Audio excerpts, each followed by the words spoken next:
ეს არის თერაპიული ზღაპრებისა და იგავების არხი. მე გახლავართ ფსიქოთერაპევტი მერა ბონიანი. დღეს წაგიკითხავთ ქარი და ყვავილი. ქარი ჩვენიერ ყვავილს შეხვდა და შეუყვარდა ის. ვიდრე ის ნაზად იალერსებოდა ყვავილს, ყვავილი პასუხობდა მას კიდევ უფრო მეტი სიყვარულით, რაც მის ფერსა და არომატში გამოიხატებოდა. მაგრამ ქარს ეს ეცოტავა და გადაწყვიტა, თუ კი მე ყვავილს მივანიჭებ მთელს ჩემს სიძლიერეს, ისიც მაჩუქებს რაღაც უფრო მეტს.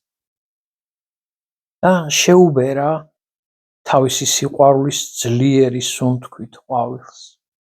მაგრამ ყვავილმა ვერ გაუძლო ძლიერ ვნებას და გადატყდა. ქარი შეეცადა მის წამოყენებას და გაცოცხლებას, მაგრამ ვერ შეძლო. მაშინ ის ჩადგა და ნაზი სიყვარულის სუნთქვა მიაფრქვია ყვავილს, მაგრამ ყვავილი მის თვალწინ დაჯგნა.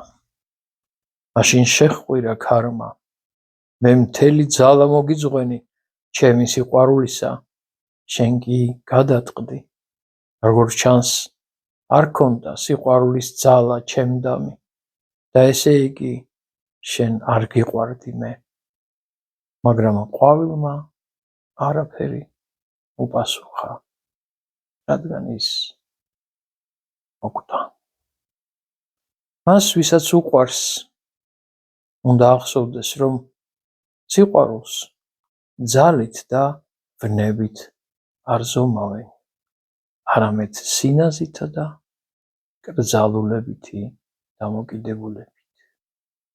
ჩვენთვის მნიშვნელოვანია თქვენი მოსაზრებები იმ თემებთან დაკავშირებით, რომელიც ახლა იყო გაჟღერებული. თხოვთ დაგვიკომენტაროთ თქვენი წინადადებები, აზრები და მოსაზრებები და გამოიწეროთ ჩვენი არხი.